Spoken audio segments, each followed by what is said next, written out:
आणि यानंतर थेट आपण साताऱ्यामध्ये जाणार आहोत। मनोज जरांगे पाटील बोलतात।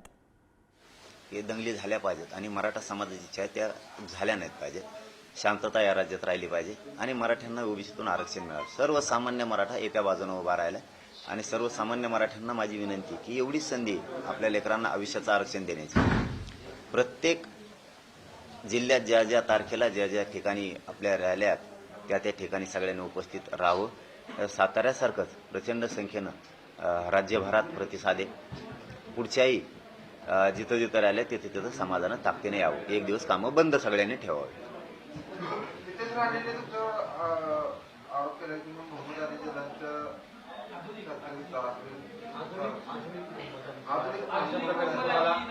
तुमच्या दाढीवर आक्षेप घेतलाय माझ्या नसन घेतला, सगळ्यात दाढ्या राखणाऱ्यावर घेतला। सगळ्यात दाढ्याला राखणाऱ्याची चीड असते एखाद्याला, कारण दाढी राखणं म्हणजे मर्दाचं लक्षण असतं। त्यामुळे ते सगळ्याच दाढ्यावाल्यावरती केलं असेल, पण मी त्यांना उत्तर नाही देत। शेवटी त्यांचं वय मोठं आहे आणि मी त्यांना दादा म्हणतो, प्रामाणिकपणानं सांगतो की मी त्यांना दादा म्हणतो, सन्मान करतो। पण सन्मान शब्दाचा अर्थच त्यांना कळत नसेल तर त्याला मी काय करू शकत नाही। आणि ते जे बोलतात ना ते त्यांचे शब्द नाहीत, ते देवेंद्र फडणवीसांचे। देवेंद्र फडणवीसांनी जसं ओबीसीचा छगन भुजबळ आणि बाकीचे नेते विरोधात घातलेत, तसंच मराठ्यांच्या अंगावरती त्यांना घालायचे असं त्यांचं ते शब्द त्यांचे आहेत। कारण काय आता त्यांचं कोणचं काय म्हणलंय मला, कोणचा अली जिला का काय म्हणलाय ते मला नाही माहिती। आता यांचे शब्द कोणाचे आहेत? आता हे चपला व्हायला लागलेत फडणवीस साहेबाचे, त्यामुळे यांच्यावरती बोलून काय उपयोग नाही आणि अर्थही नाही। मराठ्यांनी त्यांच्यासाठी शक्ती किंवा मी घालायची गरज नाही, शब्द व्हायला घालायची गरज पण नाही। सन्मान करतो याचा सन्मान शब्दाचा अर्थ मात्र दादांनी समजून घ्यावा। पुन्हा पुन्हा तेच सांगतो, नसता मग आता मराठ्यांचा नाविलाज आहे, उत्तर तर द्यावंच लागणार आहे आम्हाला। आम्ही तुमचा सन्मान करतो, तुम्ही जर बोलतच राहणार असले फडणवीसांचं ऐकून तर समाजाचा नाविलाज होणार, कारण समाजाला खेटल्याला टिकलेला नाही। शेवटी पुन्हा एकदा दादा म्हणून सांगतो की देवेंद्र फडणवीसांचं ऐकून मराठ्यांच्या अंगावरती किंवा आमच्या गोरगरिबाच्या आंदोलनाच्या अंगावरती येऊ नका। साहेब, राज ठाकरेंनी काल विधान केलं होतं की जरांगेंच्या आडून शरद पवार आणि उद्धव ठाकरे हे राजकारण खेळतायत। आपलं काय मत आहे या त्यांच्या? त्याला सोडून जातो की भविष्यात दंगली होण्याची शक्यता याच्यावरून वर्तवली त्यांनी।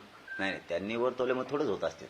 त्यांना समजा ते गाड्या फोडणं हे करणं हे म्हणजे त्यांच्या ह्याच्यावर थोडंच विचारानं राज्य चालत असतं, असं नसतं ना।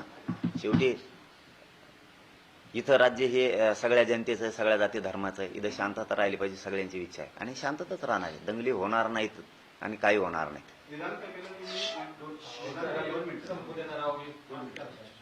त्यांचा जो दुसरा राजकारणाचा मुद्दा आहे त्याच्यावर तर आम्ही सहमतच नाही, कारण आम्हाला कोणी पण कोणत्या पक्षाचा आहे कोणाचा आहे असं म्हणलं जातं। पण महाराष्ट्रातल्या मराठा समाजाला मी दर दिवस सांगतोय की आपलं आंदोलन राज्यात कुठं सुरू नाही, कोणाला आडू पण नका आणि कोणचं आंदोलन पण करू नका। मराठ्यात खूप दम आहे हो जाब विचारण्याची। मराठ्यांना जर ठरवलं जाब विचारायचं तर मुंबईत जाऊन विचारू शकतात मराठी, एवढी ताकद मराठ्यात आहे। त्यामुळे सध्या आंदोलनं नाहीत, विनाकारण ते त्यांना बळ मिळाल्यासारखं होतं।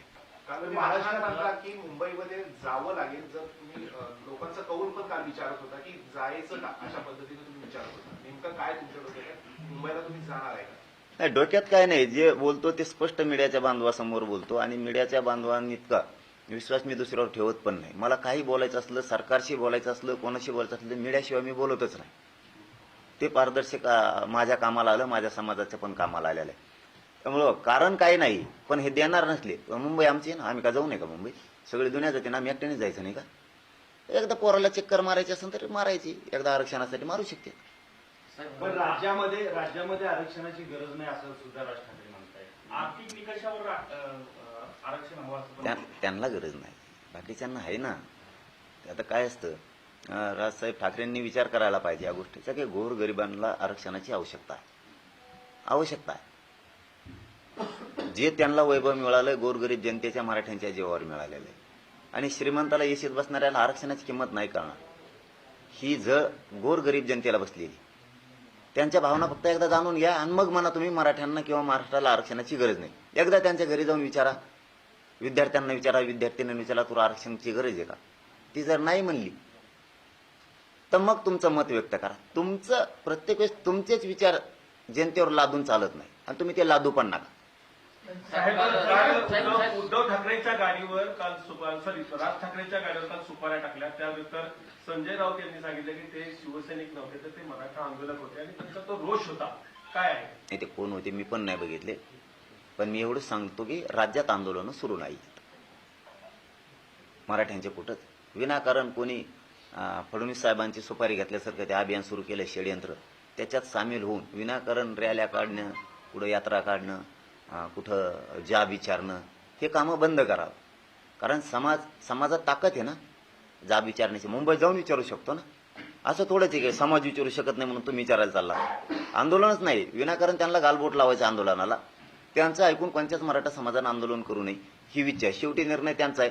समाज जितके दिवस सहन करत तितके दिवस करत, त्यांचंही ऐकणार नाही. मग समाज आंदोलन नको म्हणतो हे जाणून बुजून करणार असले तर समाजाच्या समोर त्यांनाही जायचं आहे. मग आर्थिक निकषाच्या अनुषंगाने मगाशी आपल्याला बोलणार होतो, म्हणजे एक प्रश्न आला. आर्थिक निकषावरती आरक्षण मिळालं पाहिजे अशी भूमिका छत्रपती उदयनराजेंची सुद्धा आहे. ते अनेक वेळा बोललेले आहेत. तुम्ही त्यांना भेटला ज्यावेळेला पाठिंबा आला त्यावेळेला नेमकी काय तुमची चर्चा झाली होती? आर्थिक निकषाच्या अनुषंगाने झाली होती? पहिल्या दिवसापासून आमची ओबीसीतून मागणी, पहिल्या दिवसापासून, आजच नाही.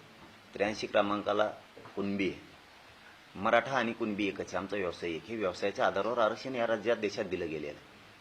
त्यामुळे आम्ही ओबीसीत आमची मागणी आर्थिक निकष फिकष काय नाही आणि असण्याचं काही कारण पण नाही. काही कारण पण नाही ना.